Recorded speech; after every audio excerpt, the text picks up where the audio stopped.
별도 짝퉁하냐? 그 한마디가 부대를 뒤집었다. 6월의 햇살이 아스팔트 위에서 이글거렸다. 특전사 제구여단 정문 앞 위병소 안은 나른했지만 긴장감이 스며 있었다. 그때 낡은 택시 한 대가 멈춰섰다. 문이 열리고 평범한 차림의 노부인 한 명이 내렸다. 흰 블라우스에 베이지색 면바지, 다른 운동화. 그녀는 손수건으로 이마에 땀을 닦고 차분히 말했다. 면회 왔습니다. 창구 안쪽에서 병사 둘이 서로 눈짓을 주고받았다. 또 어르신 오셨네. 야, 저 선글라스 봐라. 별단 사람 친척인 척 하려나 보지. 낄낄거리는 소리가 좁은 공간을 채웠다. 신분증을 확인하던 병장은 비웃듯 말했다. 누구 면회 오셨습니까? 특임중대 윤다연 하사요. 순간 병장의 손가락이 멈췄다. 화면 속 이름 옆으로 떠오른 정보, 박정혜 준장 국방부 정책기획관실. 그의 얼굴에서 피기가 가셨다. 모 준장이라고요? 노부인은 고개를 끄덕였다. 그냥 절차대로 하시오. 손녀를 보러 온 할머니니까. 그녀의 말투에는 미세한 단호함이 있었다. 그러나 병사들의 눈빛에는 여전히 비웃음이 남아 있었다. 에이, 별도 짝퉁이네. 저게 무슨 준장이야. 그 말이 입 밖으로 나오는 순간 하늘 저편에서 군단장 차량 행렬이 굉음을 내며 다가왔다. 위병소 전원 대기. 군단장님 차량 진입한다. 확성기 소리가 퍼지며 공기가 얼어붙었다. 그리고 12분 뒤 부대는 초토화됐다. 별도 짝퉁이라 했나?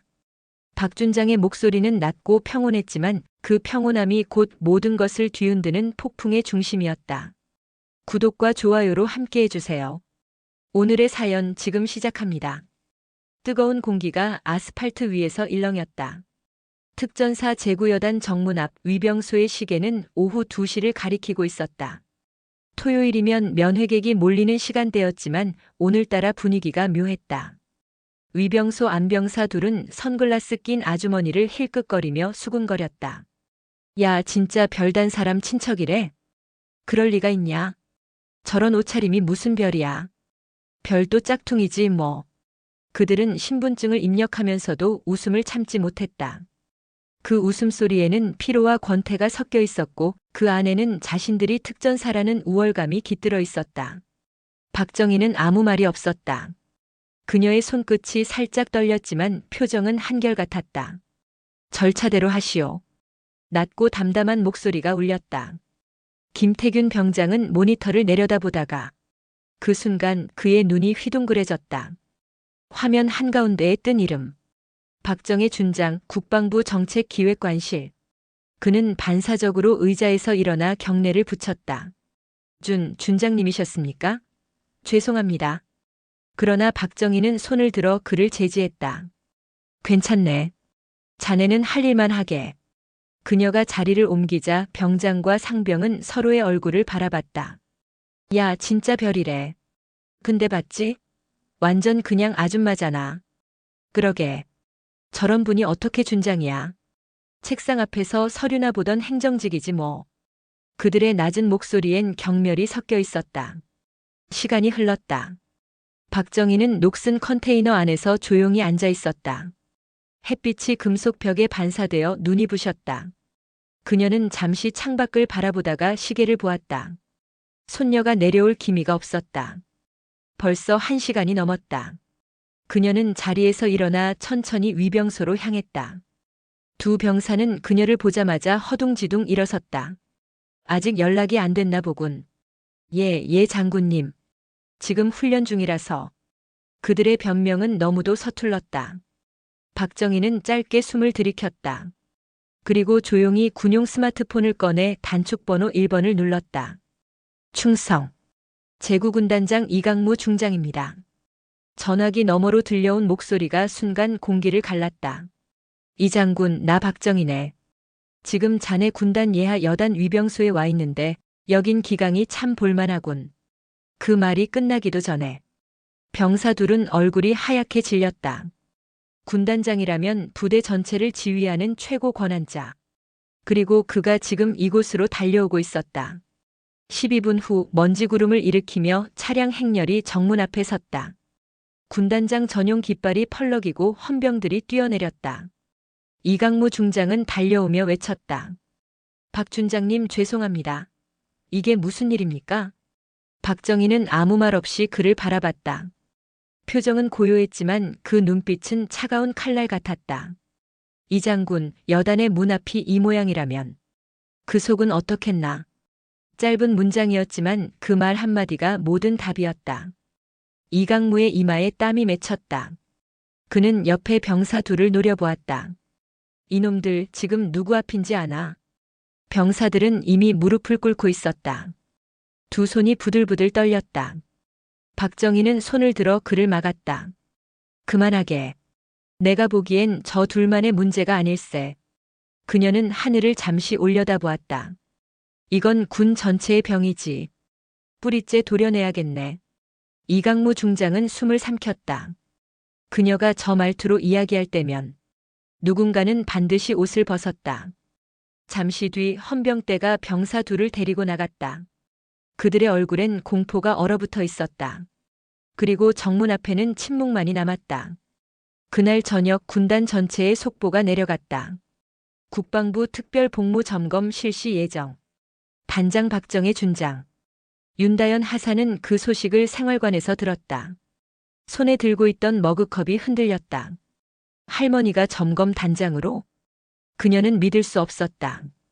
단 한 번의 면회가 부대 전체를 뒤집은 것이다. 그날 밤 여단 전체는 불이 꺼지지 않았다. 간부들은 서류를 들고 뛰어다녔고 병사들은 구석구석 청소를 했다. 누구도 입 밖으로 말은 하지 않았지만 모두가 알고 있었다. 내일부터 진짜 지옥이 시작된다. 다음 날 아침 박정혜 준장은 군단장의 차량과 함께 부대 정문에 도착했다. 그녀의 얼굴에는 어제의 노부인 대신 군의 냉철한 상징이 서 있었다. 검은 베레모 아래의 눈빛은 맑고 냉정했다. 정문에 도열한 간부들이 일제히 외쳤다. 충성. 국방부 점검 단장 박정혜 준장님께 대하여 경례. 그녀는 고개를 끄덕였다. 보고는 생략하네. 오늘부터 일주일간 이 부대는 내 지휘 아래 들어간다. 그 목소리엔 분노도 감정도 없었다.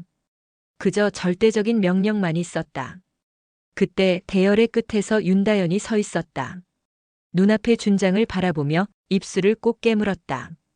어제의 따뜻한 할머니는 사라지고 그 자리에 군의 냉철한 상징이 서 있었다. 그녀는 깨달았다. 이제는 가족의 이름으로 보호받을 수 없다는 걸. 이 부대의 죄와 정의, 그 모든 싸움의 한복판에 자신이 놓여 있다는 사실을. 그리고 박정희의 시선이 그녀를 스쳤다. 차가운 빛 속에 아주 짧은 따스함이 깃들어 있었다. 그것은 명령이었다. 버텨라, 다연아. 내 이름으로 이겨내라. 위병소를 뒤흔든 조롱은 끝이 아니었다. 그날 이후 부대의 공기는 서서히 변하기 시작했다. 병사들의 수군거림이 잦아들고 간부들의 눈빛이 불안하게 흔들렸다. 박정희의 이름은 번개처럼 퍼졌다. 그 아주머니가 진짜 별이었대. 아니, 별 정도가 아니라 전설이래. 그분이 직접 점검 들어온대. 끝났다, 진짜. 누군가의 조롱이 불러온 12분의 폭풍은 이제 막 시작되고 있었다. 밤새도록 부대는 잠들지 않았다. 모든 사무실에 불이 켜졌고 복도마다 서류를 나르는 발소리가 끊이지 않았다. 정문에서 벌어진 일이 이미 전 장병에게 퍼진 탓이었다. 면회 온 노부인이 국방부 준장이었다더라. 그 준장이 군단장까지 부른 거래. 누군가는 믿지 않았지만 새벽이 되자 모두 확신하게 되었다. 국방부 점검단 차량이 부대로 들어오고 있었으니까. 박정혜 준장은 침묵 속에서 현장을 돌았다. 그녀의 눈빛은 서류보다 사람을 꿰뚫었다. 훈련장, 생활관, 행정보급소. 그녀가 들어서는 곳마다 공기가 달라졌다. 장병들은 숨을 죽였고 간부들은 굳은 표정으로 차렷 자세를 취했다. 윤다연 하사는 그 행렬의 끝에 서 있었다. 누구보다 복잡한 마음이었다. 그녀의 손끝엔 긴장이, 가슴엔 두려움이 남아 있었다. 모든 시선이 자신을 향하고 있었다. 장군 손녀라는 이름이 달라붙은 순간부터 그녀는 더 이상 평범한 하사가 아니었다. 식당에 앉아 점심을 먹던 중이었다.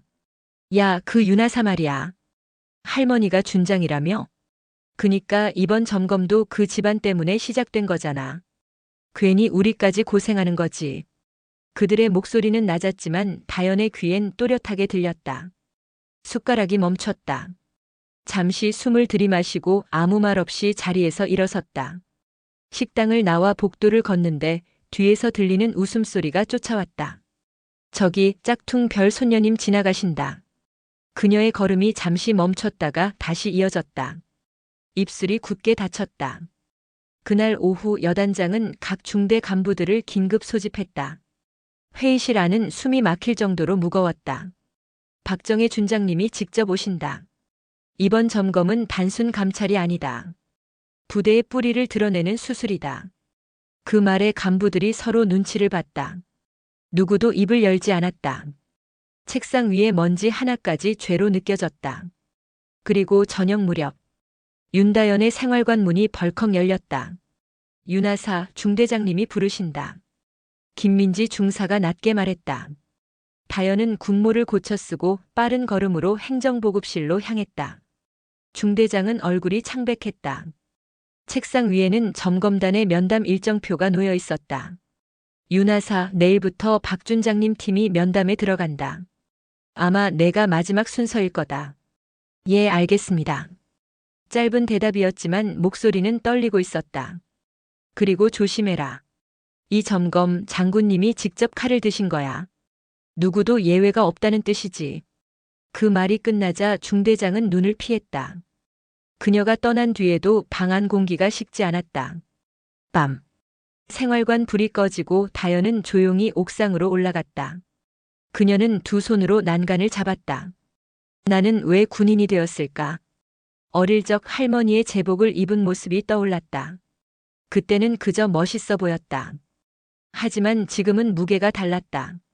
군복의 무게, 피로 물든 명예의 무게가 어깨를 짓눌렀다. 그녀는 주먹을 꽉 쥐었다. 피하지 않는다. 할머니가 그 자리에 선 이유를 기억하자. 눈가에 맺힌 눈물이 바람에 마르기도 전에 새벽 방송이 울렸다. 전 장병 기상, 전 부대 비상근무 체제 돌입. 그 순간 부대 전체가 요동쳤다. 간부들은 뛰어나왔고 병사들은 정렬했다. 박정혜 준장이 지휘 차량에서 내렸다.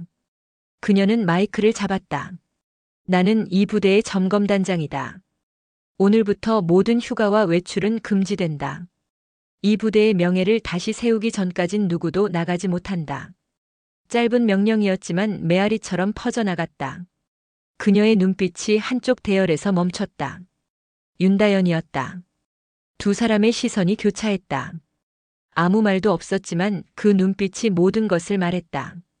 이번엔 내가 군인으로 서야 한다. 점검은 그날 바로 시작됐다. 행정보급소에서부터 훈련장까지 모든 서류가 뒤집히고 장부가 열렸다. 간부들의 얼굴은 날마다 달라졌다. 누군가는 불려나갔고 누군가는 돌아오지 못했다. 병사들은 눈치로만 분위기를 읽었다. 어디까지 파헤치는 걸까? 점검단의 하루는 살벌했다. 훈련장은 물론 식당 위생, 피복 창고, 심지어 위병소의 CCTV 기록까지. 그녀의 시선은 미세한 오차도 놓치지 않았다. 이런 식으로 관리했나? 그 한마디면 책임자가 교체됐다. 윤다연은 매일 숨을 죽였다. 하지만 점검단장이 자신의 할머니라는 사실은 이미 모두가 알고 있었다. 그녀가 식판을 들고 식당에 들어서면 모두가 대화를 멈췄다. 하루는 훈련 준비 중 선임 부사관이 다가왔다. 윤하사, 저번에 보고서 잘못 올렸다고 하던데? 아닙니다. 확인했습니다. 아니긴 뭐가 아니야. 요즘 내 덕에 다들 고생이야. 그의 말투에는 억눌린 분노가 묻어 있었다. 주변에서 몇몇이 킥킥 웃었다. 그녀는 고개를 숙였다. 죄송합니다. 더 신중히 하겠습니다. 그날 밤 그녀는 손끝으로 상처난 군화를 닦았다. 왁스 냄새가 코를 찔렀다. 나를 시험하는 거다. 그녀는 스스로에게 말했다. 감정이 아니라 실력으로 버텨라. 며칠 뒤 중대장은 급히 그녀를 불렀다. 윤하사 내일 점검단장님과 면담이 잡혔다. 내가 마지막 순서다. 그 말에 방 안 공기가 멎었다. 동기들은 조용히 그녀를 쳐다봤다. 어떤 이는 부러움, 어떤 이는 불안의 눈빛으로. 다음 날 아침 그녀는 다림질된 전투복을 입고 거울 앞에 섰다. 제복의 단추 하나하나를 조심스럽게 채우며 마음속으로 되뇌었다. 오늘은 손녀가 아니라 군인으로 선다. 문 앞에서 심호흡을 한 번 하고 점검실 문을 두드렸다. 윤다연 하사, 보고 드립니다. 문이 열리고 그 안에는 박정혜 준장이 앉아 있었다. 서류 더미 사이에서 얼굴을 든 그녀의 눈빛이 조용히 손녀를 맞이했다. 앉게. 지금부터 면담을 시작하지. 그 말이 떨어지는 순간 윤다연의 등줄기를 타고 전율이 흘렀다. 그녀는 경례를 붙였다. 충성. 그리고 할머니와 손녀가 아닌 지휘관과 부하의 시간이 시작되었다. 박정혜 준장은 면담실 안의 공기를 완전히 장악하고 있었다. 윤다연은 바짝 긴장한 자세로 앉아 있었다. 두 손을 무릎 위에 올려두었지만 손가락이 미세하게 떨렸다. 책상 위엔 깔끔하게 정돈된 보고서가 수십 장. 그 사이로 박정희의 펜이 미끄러지듯 움직였다. 윤하사. 단호한 목소리가 공간을 가로질렀다. 예. 부대 생활은 어떤가? 별다른 불편 없습니다. 그래? 박정희가 고개를 들었다. 그녀의 눈빛은 마치 얼음처럼 맑고 차가웠다. 정말 아무 문제도 없었나? 예, 없습니다. 순간 정적이 흘렀다. 그녀의 시선이 손녀의 눈을 꿰뚫었다. 다연은 시선을 피할 수 없었다. 하지만 그 안에서 할머니의 흔적을 찾을 수는 없었다. 그곳에는 오직 군인의 눈빛만 있었다. 좋다. 그럼 질문을 바꾸지. 박정희는 펜을 내려놓았다. 너는 왜 군인이 되었나? 다연의 눈이 흔들렸다.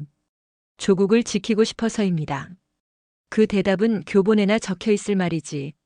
박정희의 목소리가 낮게 가라앉았다. 나는 내 마음이 궁금하다. 너 자신이 원한 길인가 아니면 내 그림자 때문인가? 그녀의 말에 다연의 가슴이 철렁 내려앉았다.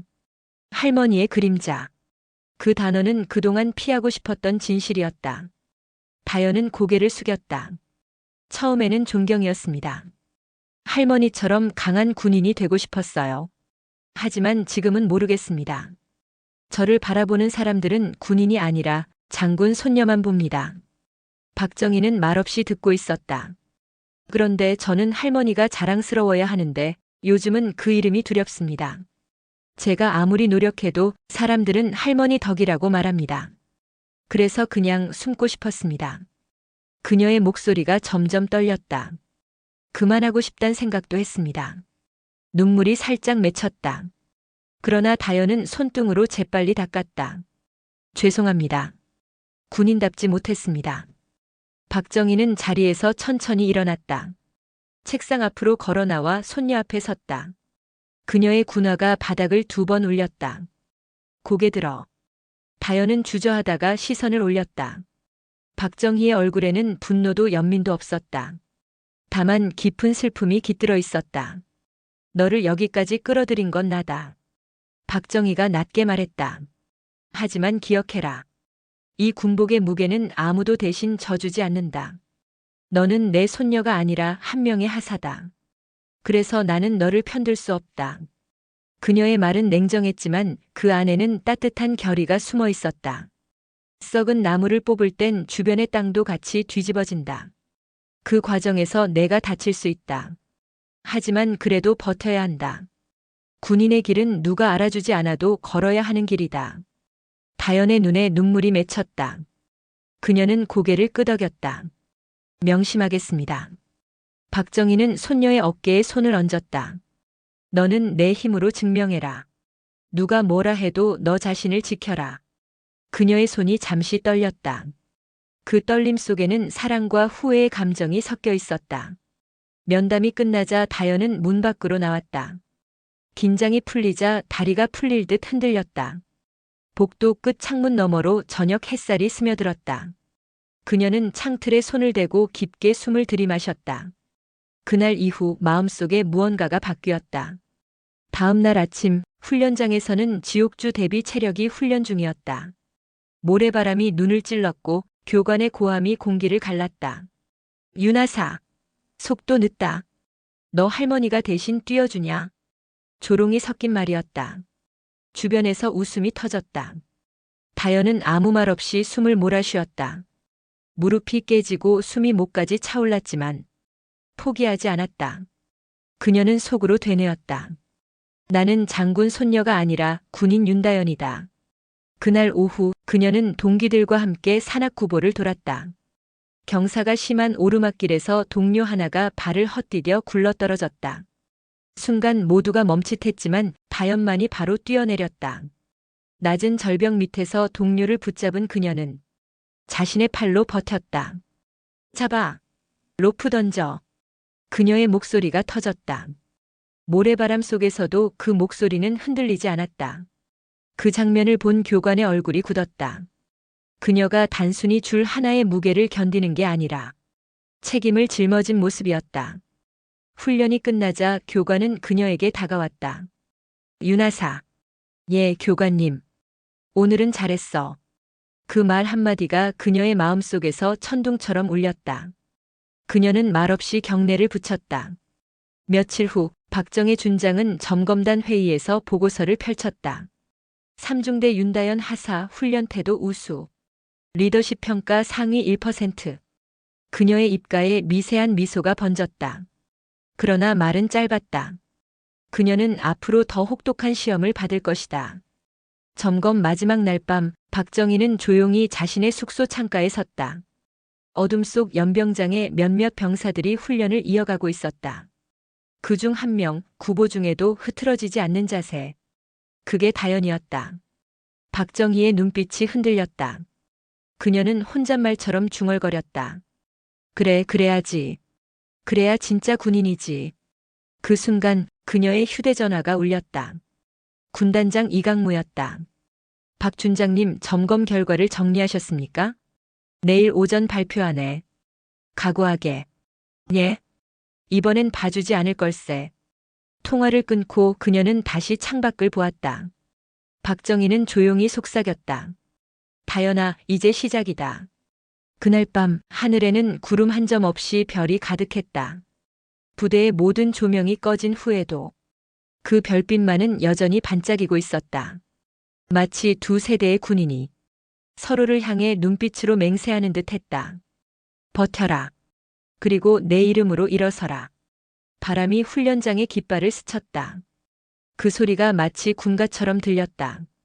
그리고 다연은 그 소리 속에서 자신의 심장이 다시 뛰기 시작하는 것을 느꼈다.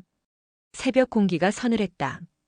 전날 내린 소나기가 먼지를 눌러놓았고 훈련장은 희미한 안개에 덮여 있었다.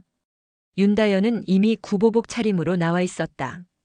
하늘은 아직 어둑했지만 그녀의 이마엔 땀이 맺혀 있었다. 오늘부터 지옥주라 불리는 극한 훈련이 시작되는 날이었다. 윤하사, 준비됐나? 김민지 중사가 다가왔다. 그녀의 표정엔 피곤함보다 결의가 묻어 있었다. 예, 중사님. 짧은 대답이었지만 다연의 목소리는 단단했다. 훈련 개시 신호탄이 울리자 지옥주 1일차가 시작됐다. 수면 금지, 식사 최소화, 24시간 지속 훈련. 하루가 아니라 일주일의 전쟁이었다. 첫날부터 체력이 바닥났다. 모래사장에서 고무보트를 머리에 이고 달리고 진흙 속에서 포복을 반복했다. 누군가는 구토를 했고 누군가는 탈진으로 쓰러졌다. 그러나 다연은 이를 악물고 버텼다. 손바닥은 이미 터져 피가 배어나왔지만 그녀는 그 상처 위에 흙을 문질렀다. 괜찮습니다. 그 말 한마디로 스스로를 다잡았다. 훈련 2일차 해가 뜨기도 전에 교관의 호루라기가 울렸다. 전 인원 5분 내 집합. 모래와 물이 뒤섞인 바닥 위에서 모두 엎드렸다. 얼차려가 시작됐다. 머리 위로 고무보트. 앉았다 일어서기 100번. 비명과 숨소리가 뒤섞였다. 그때였다. 특임대의 최고참 최경환 원사가 다연의 앞에 섰다. 그의 눈빛은 냉소로 가득했다. 윤하사, 힘들면 그만둬라. 내 할머니한테 전화해서 헬기라도 불러줄 테니까.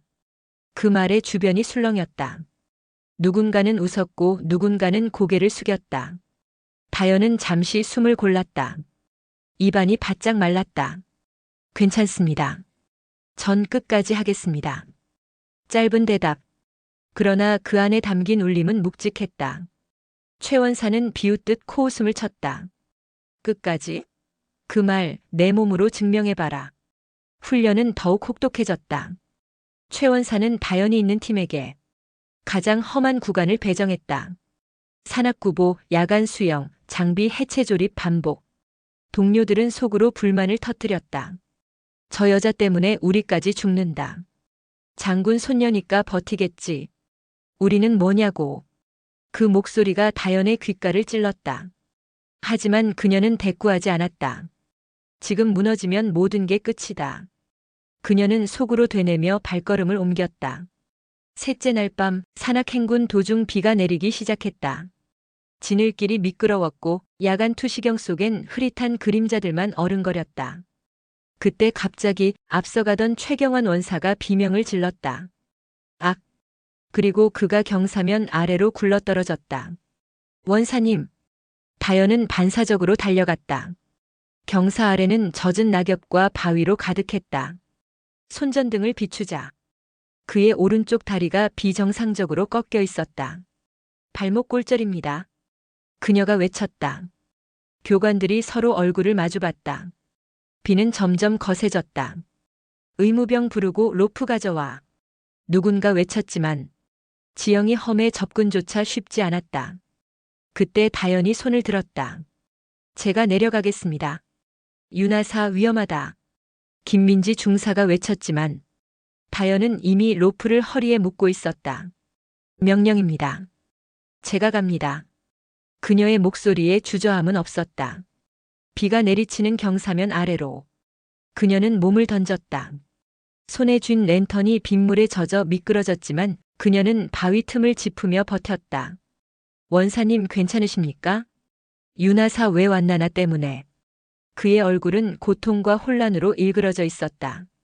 지금은 그런 말 하실 때 아닙니다. 의식 유지하시고 숨 고르십시오. 다연은 부목을 꺼내 그의 다리를 고정시켰다. 그리고 무전기를 꺼내 구조 요청합니다. 낙하 지점 확인 완료. 목소리가 약간 떨렸지만 그 속엔 공포가 없었다. 빗줄기 사이로 헬기 소리가 멀리서 들려왔다. 구조까지 남은 시간은 30분.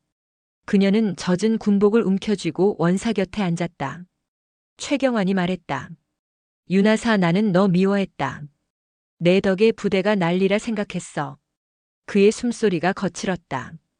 그런데 날 구하러 오다니. 전우를 버리는 건 배운 적 없습니다. 짧은 대답이었지만 그 말이 최 원사의 마음을 흔들었다. 비는 그치지 않았다. 그녀는 자신의 전투복을 벗어 그의 어깨에 덮어주었다. 그리고 조용히 말했다. 이제 진짜로 버텨야 합니다. 헬기가 도착했을 때 다연은 이미 진흙투성이었다. 그러나 표정은 평온했다. 그녀가 구조대를 도와 최 원사를 실어 올릴 때 그의 손이 그녀의 팔목을 꽉 잡았다. 미안하다 그리고 고맙다. 그 한마디에 다연의 눈가가 젖었다. 살아계셔서 다행입니다. 다음 날 사건 보고가 여단 본부로 전달됐다. 지옥주 훈련 중 부상자 발생. 윤하사 신속한 응급조치 및 구조주도. 박정혜 준장은 그 보고서를 읽고 한참 동안 말이 없었다. 그녀의 눈가가 미세하게 흔들렸다. 그 아이가 결국 보여주는군. 며칠 뒤 부대는 다시 평정을 찾았다. 그러나 모두의 시선이 달라졌다. 이제 윤다연은 장군 손녀가 아니라 강철의 다연으로 불리기 시작했다. 훈련장에서 그녀를 부르는 목소리엔 조롱이 아닌 존경이 담겨 있었다. 그리고 병원에서 돌아온 최 원사가 아침 점호 시간 단상에 섰다. 그의 오른쪽 다리는 아직 깁스에 쌓여 있었다. 전체 주목. 모두가 고개를 들었다. 윤하사. 앞으로. 다연이 단상 앞으로 나왔다. 최 원사는 그녀를 바라보며 경례를 붙였다. 당신은 나의 전우다. 그리고 내가 존경하는 진짜 군인이다. 순간 훈련장이 조용해졌다. 이윽고 박수 소리가 번졌다. 그 소리는 점점 커져 바람을 타고 훈련장을 가득 채웠다. 박정희 준장은 멀리서 그 모습을 지켜보고 있었다. 그녀의 눈빛이 흔들렸다. 그래, 이제야 내 이름으로 서는구나. 그녀는 조용히 손끝을 가슴에 얹었다. 하늘 위엔 구름이 흩어지고 있었다. 하지만 그 순간 군단 본부에서 연락이 들어왔다. 준장님, 점검 중 새 자료가 들어왔습니다. 부대 회계 장부에 이상한 항목이 발견됐습니다. 박정희는 숨을 멈췄다. 뭐라고? 정확히는 여단 보급과 유류거래 명세서입니다. 그녀의 얼굴이 서서히 굳었다. 이제야 뿌리가 드러나는군. 그 말은 결심의 선언이었다. 그리고 다연의 시험이 끝나기도 전에 그녀의 할머니는 또 한 번의 폭풍을 준비하고 있었다. 이번엔 단순한 모욕이나 훈련이 아니었다. 군 전체를 흔들 거대한 부패의 심장부, 그곳을 향한 마지막 칼날이었다. 박정희 준장은 보고서를 덮고 자리에서 천천히 일어섰다. 밤이 깊었지만 그녀의 눈은 피로 대신 날카로움으로 번뜩였다. 책상 위엔 부대 회계 장부와 거래 명세서, 그리고 수기 메모들이 뒤엉켜 있었다. 모두 제30 특전 여단 보급과 관련된 자료였다. 그녀는 손끝으로 서류의 특정 부분을 짚었다. 민간업체 어사 유류 납품 대금 중복 청구, 운송비 예산 초과 집행, 내역 담당자 11대대 보급관 상사 이도현. 박정희는 조용히 숨을 내쉬었다. 이건 단순한 행정 실수가 아니었다. 군 내부 누군가가 체계적으로 예산을 빼돌리고 있었다. 그리고 그것은 부대의 썩은 근본을 드러내는 신호였다. 그녀는 무전기를 들어올려 말했다. 보안팀, 내일 새벽 6시 제11대대 보급창고 현장 점검 준비. 준장님, 공식 절차를 밟으시려면 지금부터 내가 공식이다. 지금 멈추면 부대가 썩은 피를 다시 돌리게 된다. 그 한마디에 모든 반론이 사라졌다. 그날 새벽 보급창고 문이 열리자 매캐한 냄새와 함께 오래된 기름통들이 쏟아져 나왔다. 박정희는 장화 밑으로 번지는 오일 자국을 내려다봤다. 이게 전량 보급용 유류인가? 담당 부사관이 더듬거리며 대답했다. 예. 그렇습니다. 그렇다면 왜 납품 수량과 재고가 일치하지 않지? 박정희가 장부를 내밀었다. 총 5,000리터가 사라졌네. 그 순간 옆에 있던 헌병 장교가 보고서를 내밀었다. 준장님, 확인됐습니다. 유류 일부가 외부 민간 트럭으로 반출된 기록이 있습니다. 차량 출입증 서명자는 정 여단장님입니다. 공기가 멈췄다. 박정희의 눈빛이 날카롭게 빛났다. 정재혁 준장. 그 이름을 입에 올리는 순간 모든 퍼즐이 맞춰졌다.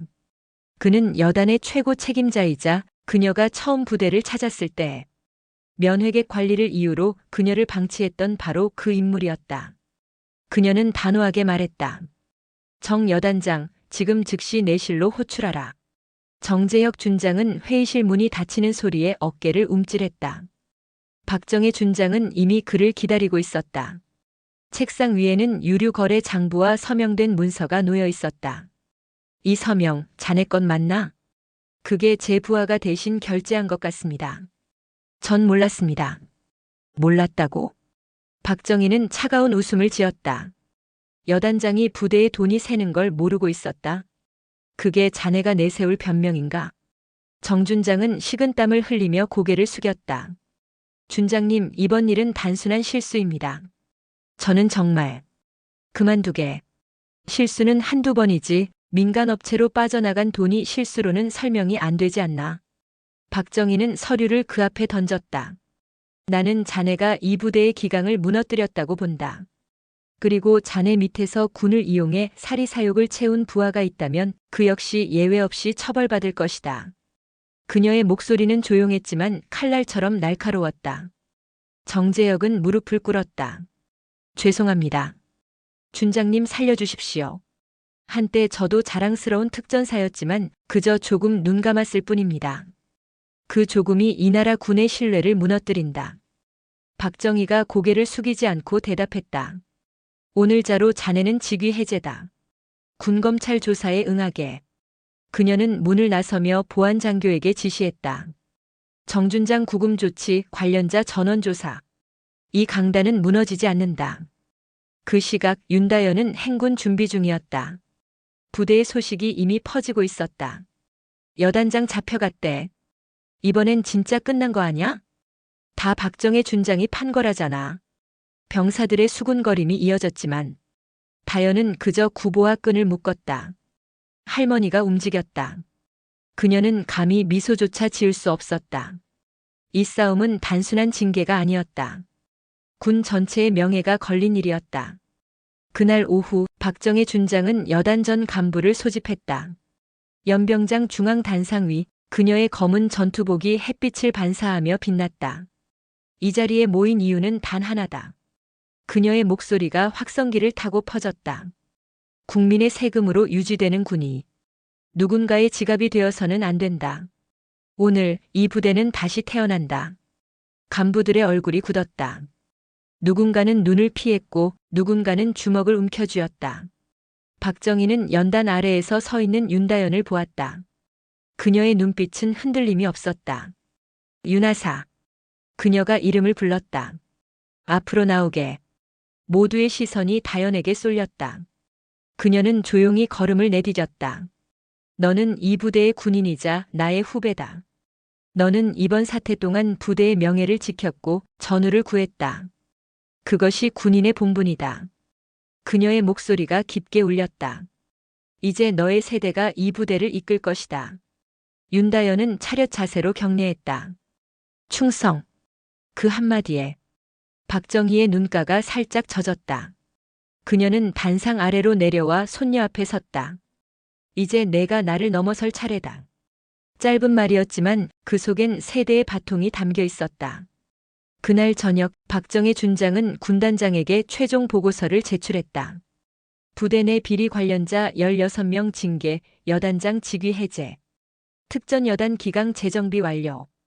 보고서 마지막 줄에는 국민의 군대로서의 명예 회복을 위해 필요한 정화 조치를 단행함. 이라는 문장이 있었다. 그녀는 펜을 내려놓고 조용히 창가로 걸어갔다. 멀리서 윤다연이 병사들과 구보를 하는 모습이 보였다. 젖은 땅 위를 달리는 그녀의 발자국은 묵직했지만 단단했다. 박정희는 그 모습을 보며 미소를 지었다. 그래, 이제 정말로 내 길을 가는구나. 그녀의 손끝이 제복의 별을 가만히 만졌다. 별빛이 저녁 하늘에 스며드는 순간 그녀는 속삭였다. 별은 물려주는 게 아니라 지켜내는 거야. 그녀의 목소리는 바람에 섞여 사라졌다. 하지만 그 말은 다연의 가슴에 닿았다. 그날 밤 윤다연은 하늘을 올려다보며 경례했다. 충성. 할머니, 아니 준장님. 별 하나가 천천히 떨어졌다. 그리고 또 다른 별이 그 자리를 대신 빛내기 시작했다. 여름의 끝자락 훈련장은 다시 고요를 되찾았다. 제30 특전 여단의 하늘은 푸르고 높았다. 그러나 그 아래의 병사들은 이전과 달랐다. 그들의 눈빛엔 피로 대신 단단한 결의가 서려 있었다. 비리 척결 이후 부대는 새로 태어난 듯 정리되었다.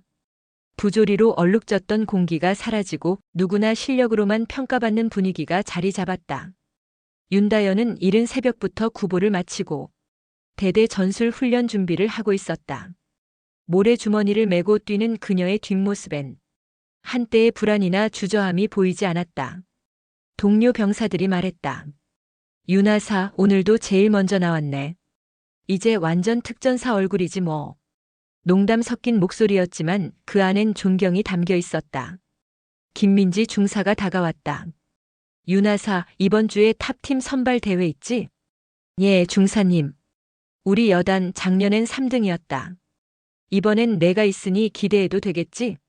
다연이 미소 지었다. 최선을 다하겠습니다. 그녀는 더 이상 장군의 손녀가 아니라 자신의 이름으로 인정받는 군인이었다. 훈련 중 땀에 젖은 그녀의 눈빛은 어느 누구보다 강했고 맑았다. 그날 오후 부대 방송이 울렸다. 제30 특전 여단 대표팀 명단 발표. 윤다연 하사 탑팀 출전 확정. 순간 생활관이 들썩였다. 후임들이 환호했고 동기들은 박수를 쳤다.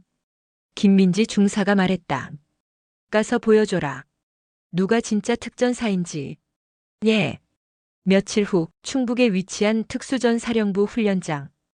각 여단의 대표팀들이 집결해 있었다. 그곳은 말 그대로 지옥의 경기장이었다. 100km 행군, 고공 침투 대테러 작전 시뮬레이션, 인질 구출 미션까지 이어지는 총 5일의 대회.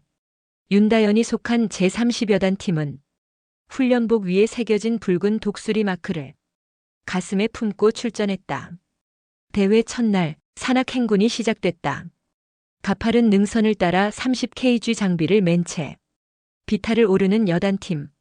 누군가 지쳐 쓰러질 때마다 다연은 가장 먼저 손을 내밀었다. 일어나십시오. 끝까지 갑시다. 그녀의 목소리는 낮지만 묵직했다. 동료들이 하나둘 다시 일어섰다. 이틀째 대테러 모의 작전이 이어졌다. 건물 내부로 침투해 인질을 구출하는 미션. 시가지 한복판을 연상케 하는 복잡한 구조였다. 다연은 팀 내 사격수로 투입됐다. 총성을 울리기 전 그녀는 숨을 고르고 속삭였다.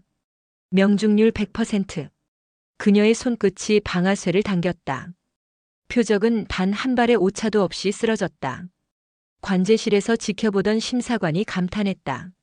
저 하사 눈빛이 보통이 아니군. 셋째 날 지옥줄을 방불케 하는 야간 복합 임무. 비가 내렸고 시야는 거의 3m 앞도 분간하기 힘들었다. 하지만 다연은 침착했다. 등 뒤 좌측 사각 확인. 이동간 교차 방향 주의. 그녀의 명령에 팀원들이 일사불란하게 움직였다. 그리고 작전 종료 신호탄이 울릴 때 그들은 단 한 명의 부상자도 없이 모든 목표를 완수했다. 넷째 날 밤 천막 안에서 팀원들이 숨을 고르고 있을 때 김민지 중사가 말했다. 윤하사, 예전엔 내가 그저 독한 애인 줄 알았다. 근데 지금은 존경스럽다. 다연은 조용히 웃었다. 전우니까요. 다 같은 마음이잖아요. 그 짧은 대화 속에 오랜 갈등과 오해가 완전히 사라졌다. 마지막 날 결승 미션은 고공 침투 후 인질 구출. 헬기 문이 열리자 거센 바람이 얼굴을 때렸다. 고도 800m 상공에서 다연은 눈을 감았다가 천천히 떴다. 투하 준비 하나 둘 셋. 그녀는 몸을 던졌다. 하늘을 가르며 떨어지는 순간 온 세상이 정지한 듯 고요했다. 그리고 낙하산이 펼쳐졌다. 착지 완료. 이동 시작. 건물 내부 진입 후 그녀는 최전방에서 선두를 맡았다. 단 한 번의 실수도 없었다. 인지를 확보하고 퇴출 신호탄을 쏘아 올렸을 때 사령부 전광판에 불이 켜졌다. 30특전 여단 작전 완수. 결과 발표 순간 그녀의 팀이 압도적인 점수로 1위를 차지했다. 병사들의 함성이 터졌다. 우승이다. 윤하사 대박이야. 그녀는 두 주먹을 쥐고 하늘을 올려다봤다. 하얀 구름 사이로 햇살이 쏟아졌다. 그 순간 가슴속 어딘가에서 오래된 울림이 일었다. 할머니, 저 해냈어요. 시상식 날. 행사장 맨 뒷자리에는 사복 차림의 중년 여성이 조용히 앉아 있었다. 박정의 준장이었다. 그녀는 한마디 말 없이 손녀의 모습을 지켜봤다.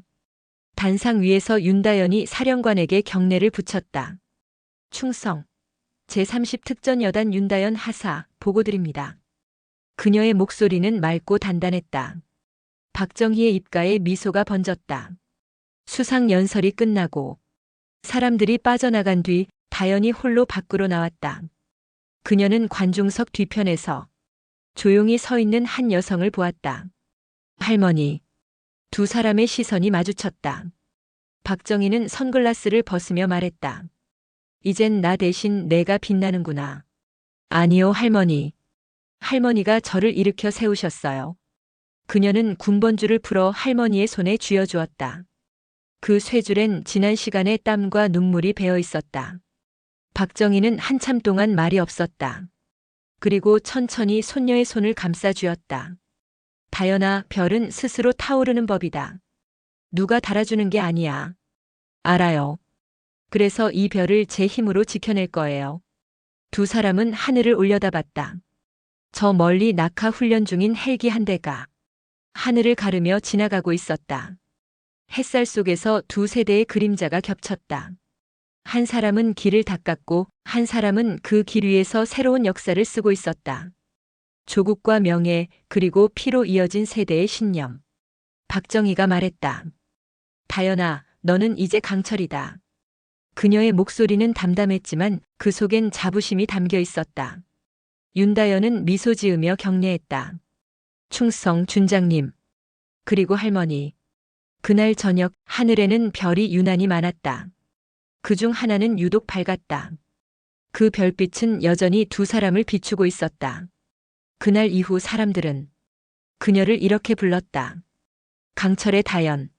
그 별명엔 고통, 성장, 그리고 한 여군의 완전한 자립이 담겨 있었다. 그리고 박정희 준장은 조용히 웃으며 말했다. 이제 진짜 군인은 너구나.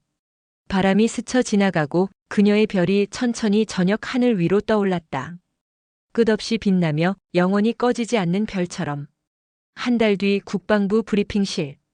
수십 개의 카메라 플래시가 번쩍였다. 기자들이 들고 있는 마이크 앞에 서 있는 사람은 박정희 준장이었다. 그녀는 전투복 대신 정제된 정복을 입고 있었다. 가슴의 별은 여전히 하나였지만 그 존재감은 하늘의 별보다 밝았다. 이번 특별 복무 점검 결과를 발표하겠습니다. 그녀의 목소리가 단단하게 울렸다. 제30 특전 여단에서 발생한 비리 사건의 전말은 이미 조사를 통해 모두 드러났습니다. 관련자 16명은 군검찰에 회부되었고 부대의 구조와 운영 체계는 전면적으로 재정비되었습니다. 기자들이 손을 들었다. 준장님, 일각에서는 너무 강경한 조치라는 지적도 나옵니다. 기존 간부진의 반발이 심하다는 이야기도 있고요. 박정희는 고개를 들었다. 병든 가지를 잘라내지 않으면 나무 전체가 죽습니다. 그것은 냉정이 아니라 책임입니다. 그 말에 잠시 정적이 흘렀다. 그녀는 이어서 말했다.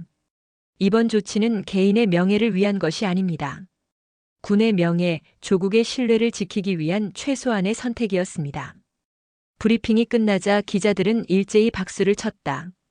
그녀는 그 반응에 별다른 표정을 짓지 않았다. 그녀의 마음속엔 이미 또 다른 싸움이 시작되고 있었다. 국방부의 정치적 압박, 상급자들의 불편한 시선, 그리고 보이지 않는 견제. 그러나 그녀는 흔들리지 않았다. 원칙은 군인의 마지막 방패다. 그녀가 늘 되뇌던 신조였다. 그 시각 제30 특전 여단은 완전히 달라진 부대가 되어 있었다. 윤다연 하사는 새롭게 창설된 특임 전술팀의 부팀장을 맡고 있었다. 그녀의 어깨엔 새 계급장이 반짝였다. 하사 윤다연, 특임대 임무 투입 준비 완료. 그녀의 목소리가 지휘소에 울렸다. 지금 그녀는 더 이상 신참이 아니었다. 수십 명의 병사들이 그녀의 명령에 따라 움직였다. 훈련 중에도 그녀의 태도는 철저했다. 자세 바로 잡아. 숨 고르고 표적선 2개 앞. 예, 하사님. 단호하지만 따뜻한 목소리. 그녀는 할머니에게 배운 방식 그대로 훈련생들을 대했다. 점심시간 동료들이 물었다. 윤하사, 요즘 뉴스 봤어요? 준장님 완전 영웅이던데. 영웅이 아니라 군인이죠. 다연은 미소를 지었다. 군인이 자기 자리 지킨 것뿐이에요. 그녀는 말없이 하늘을 올려다봤다. 하늘은 유난히 높았다. 바람 속엔 아직도 훈련장 흙냄새가 섞여 있었다. 할머니, 저도 이제 누군가를 이끌 수 있을까요? 그녀의 마음속에서 조용한 물음이 피어올랐다. 며칠 후 국방부는 박정희 준장의 개혁안을 공식 정책으로 채택했다. 복무 실태 전면 감사 시스템이 모든 부대에 도입되었다. 언론은 이를 독사의 개혁이라 불렀다.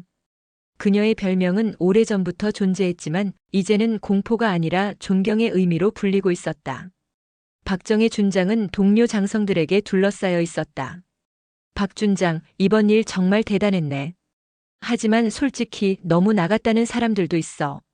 그녀는 커피잔을 내려놓았다. 군이 부패에 관대해질 때 그때 나라가 무너집니다. 나는 그걸 막은 것뿐이에요.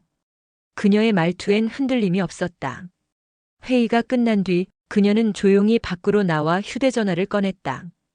사진첩 속에는 손녀와 함께 찍은 작년 여름의 사진이 있었다. 윤다연이 군번줄을 쥐어주던 그날 그녀의 눈빛이 아직도 또렷했다.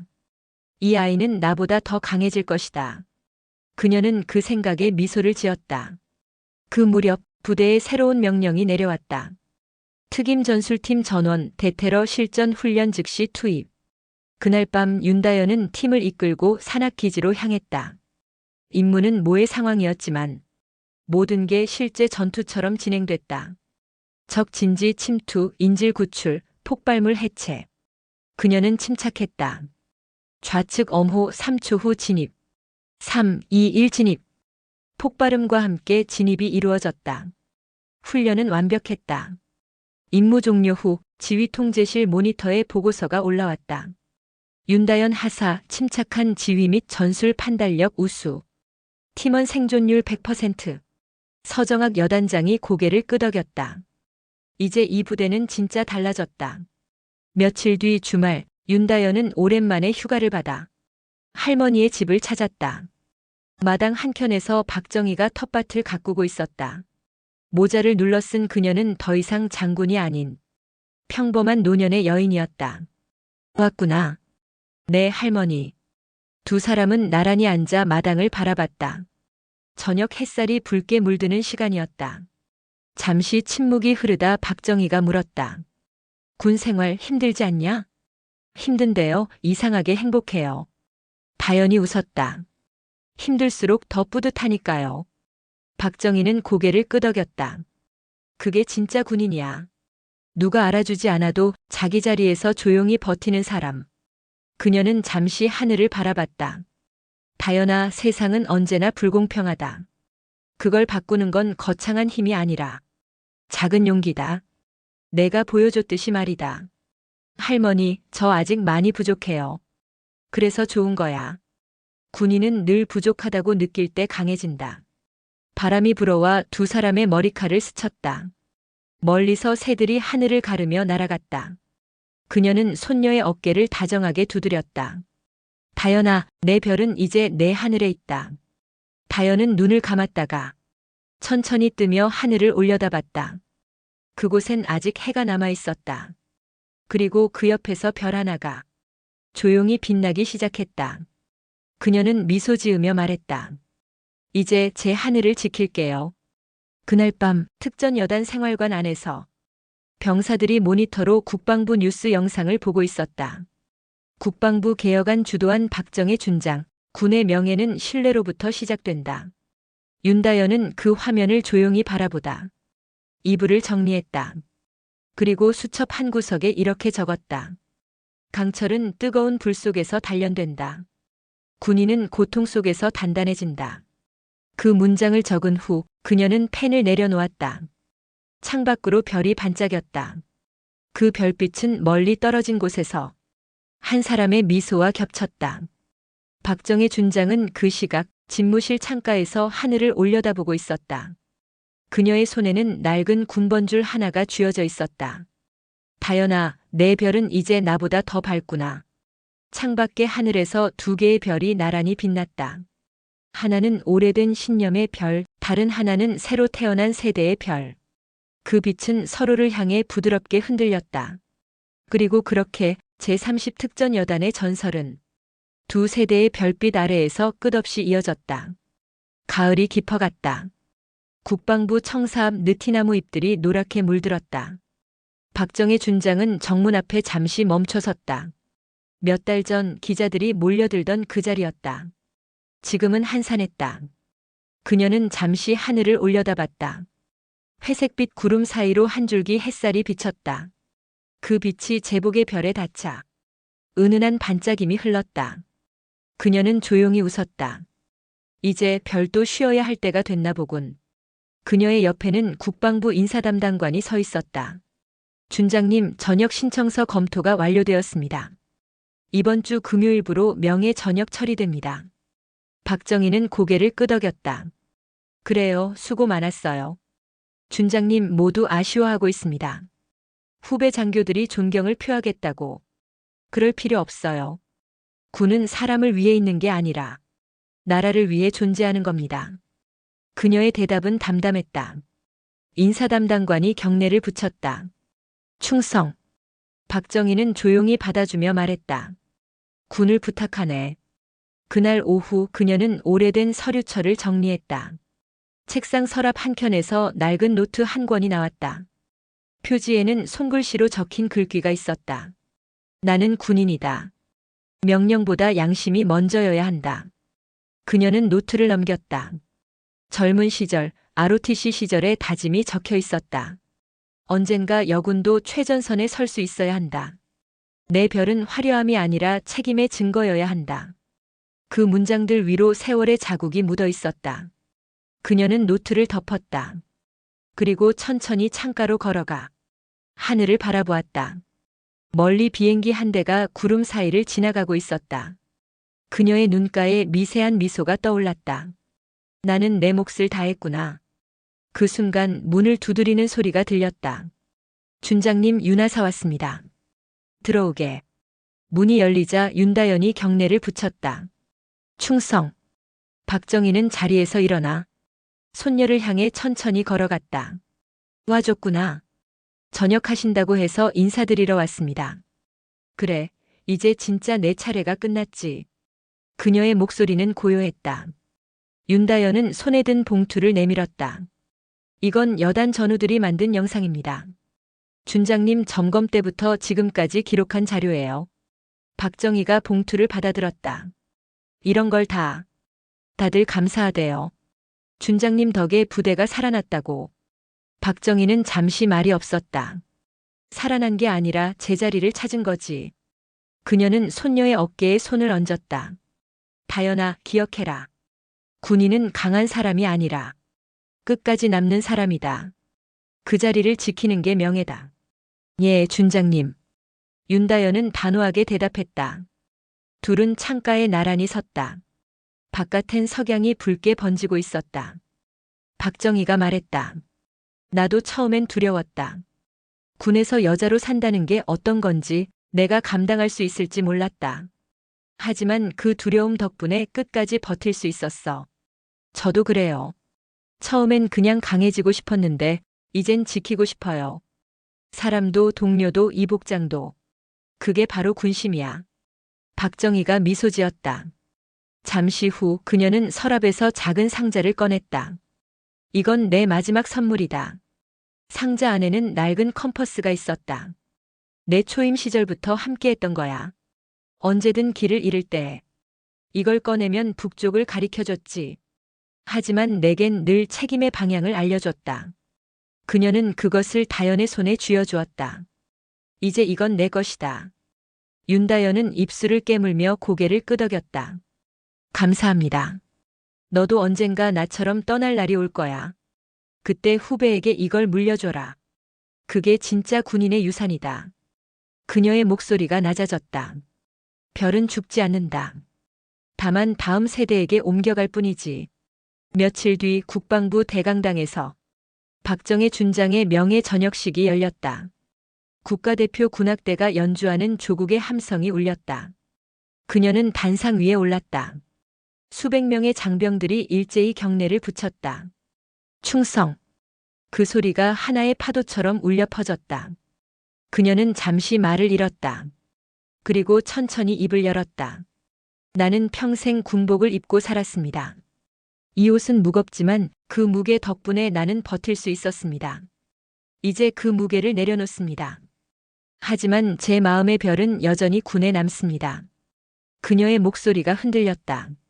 젊은 군인들에게 부탁합니다. 두려워하지 마십시오.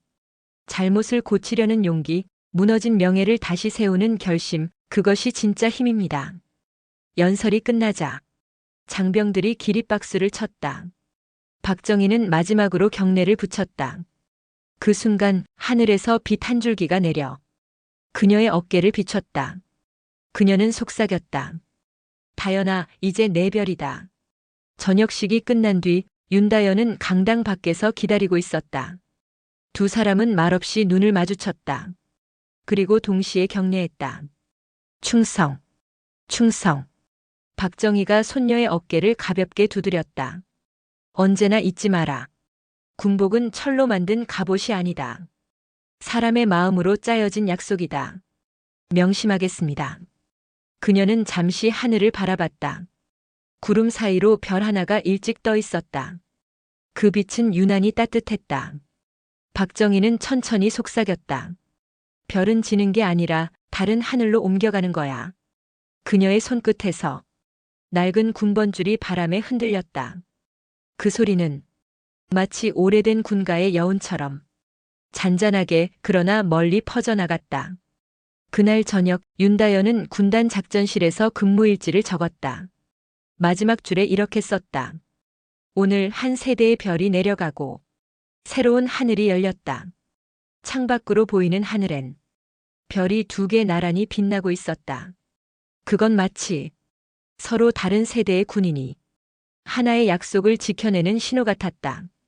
그리고 그 밤 조용한 군단의 바람 속에 그들의 별빛이 함께 흩날렸다.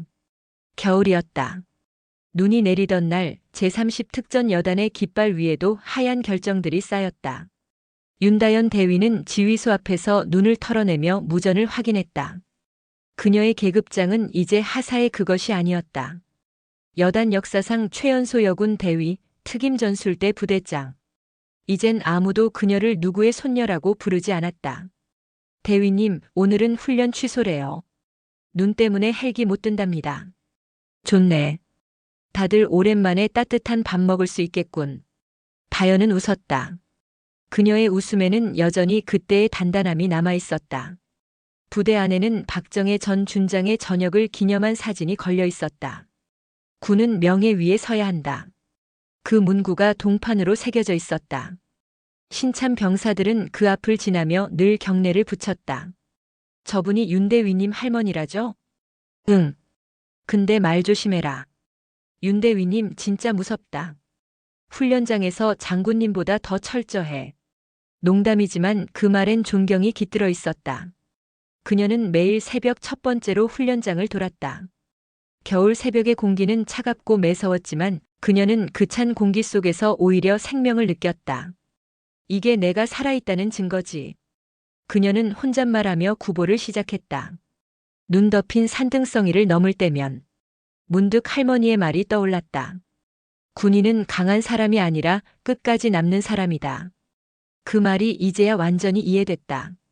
군인은 싸워서 이기는 존재가 아니라 버텨서 남는 존재라는 것을. 점심시간 식당에선 병사들의 수다 소리가 퍼졌다. 윤대위님 이번에 본부에서 표창 받으셨다며? 응, 근데 본인은 그런 얘기 싫어해. 항상 표창은 팀 전체의 거라고 하시잖아. 진짜 대단하네. 그런 상관 밑에서 근무하면 죽을 맛이긴 하지만 존경스럽다. 그 말에 다들 웃었다. 이 부대의 공기는 이제 건강했다. 불평 대신 자부심이 자라나고 있었다. 그날 오후 윤다연은 여단장실로 호출을 받았다. 문을 열자 서정학 여단장이 서류를 보고 있었다. 윤대위, 이번에 청해부대 파병 명단에 올랐네. 다연의 눈이 커졌다. 예? 본인이 원하면 취소도 가능하다. 하지만 내 기록과 태도라면 충분히 자격이 있어. 다연은 잠시 생각하다 고개를 들었다. 가겠습니다. 그래, 내 대답은 이미 예상했어. 여단장이 미소 지었다. 파병은 명예이기도 하지만 시험이기도 하다. 그곳에선 내가 모든 걸 결정해야 해. 군의 이름이 아니라 내 이름으로. 알겠습니다. 그녀는 경례를 붙였다. 그 경례는 곧 각오의 표시였다. 부대 밖으로 나서자 눈발이 더 거세졌다. 하늘은 잿빛으로 가라앉았지만 그녀의 마음은 이상할 정도로 따뜻했다. 이번 임무는 길고 험할 것이다. 하지만 이제 그녀는 두렵지 않았다. 그녀의 내면에는 이미 별 하나가 빛나고 있었다. 그 별은 피로, 책임으로, 사랑으로 만들어진 빛이었다. 그날 밤 그녀는 생활관에서 오랜만에 노트를 꺼냈다. 표지에는 군번줄로 남긴 자국이 있었다. 그녀는 천천히 펜을 들었다. 나는 내 별을 잃지 않겠다. 짧게 적은 뒤 한참 동안 창밖을 바라보았다. 눈이 여전히 내리고 있었다. 그 눈송이 하나하나가 마치 누군가의 희생처럼 느껴졌다. 그녀는 손을 뻗어 창문에 닿았다. 차가운 유리 너머로 손끝이 시렸다. 할머니, 이제 제 차례예요. 그녀의 속삭임은 조용했지만 확고했다. 며칠 후 박정혜 전 준장은 작은 시골 마을에서 눈 덮인 밭을 바라보고 있었다. 새벽 공기를 가르며 종소리가 들려왔다. 그녀는 집 안에서 라디오를 켰다. 국방뉴스 청해부대 파병 명단 발표. 특전사 출신 윤다연 대위, 여군 대표로 합류. 그녀의 손이 미세하게 떨렸다. 결국 갔구나. 그녀는 미소를 지었다. 이젠 걱정보다 자부심이 앞섰다. 그날 저녁 윤다연은 파병 전 마지막 휴가를 받아 조용히 할머니의 집을 찾았다. 문을 열자 따뜻한 된장국 냄새가 났다. 왔니, 대위님? 그 말 들으니까 어색하네요. 박정희가 웃었다. 이제 나보다 계급이 높아질지도 모르겠군. 아직 멀었어요. 둘은 식탁에 마주 앉았다. 밥을 먹으며 한참 동안 말이 없었다. 밖에는 눈이 조용히 쌓이고 있었다. 그 고요 속에서 박정희가 입을 열었다. 다연아, 세상은 계속 변한다. 군도 변해야 한다. 하지만 변하지 말아야 할 게 하나 있다. 명예죠? 그래. 명예는 바람에 휘날리지 않는 깃발이야. 그게 꺾이면 군은 방향을 잃는다. 명심하겠습니다. 식사가 끝나고 박정희는 벽난로 위에서 작은 액자를 내려주었다. 그 안에는 윤다연이 하사 시절 처음 부대에서 찍은 사진이 담겨 있었다. 이건 내 별보다 더 자랑스러운 별이다. 할머니. 언젠가 돌아오면 그 옆에 내 파병 사진도 걸자꾸나. 그녀는 미소 지었다. 다음 날 새벽 윤다연은 다시 군단 기지로 복귀했다. 이륙 준비 중인 수송기가 활주로에 대기하고 있었다. 눈이 그치고 하늘이 밝아오고 있었다. 그녀는 하늘을 향해 마지막으로 경례했다. 그 순간 멀리서 햇살이 구름을 뚫고 비쳤다. 그 빛은 마치 누군가의 축복처럼 그녀의 어깨를 감쌌다. 별은 지지 않는다. 그저 더 먼 하늘로 간다. 그녀는 그 말을 떠올리며 미소 지었다. 그리고 조용히 속삭였다. 보고 있습니다, 준장님. 수송기 문이 닫히고 엔진이 천천히 회전하기 시작했다. 진동이 발끝으로 전해졌다. 그녀는 가슴에 달린 군번줄을 꽉 쥐었다. 그 쇠줄의 차가움이 오히려 따뜻하게 느껴졌다. 비행기가 활주로를 달려 하늘로 올랐다. 땅 위에서 한 사람이 그 비행기를 바라보고 있었다. 박정희였다. 그녀는 모자를 벗고 손을 들어 경례했다. 충성. 그 목소리는 바람에 실려 멀리 퍼졌다.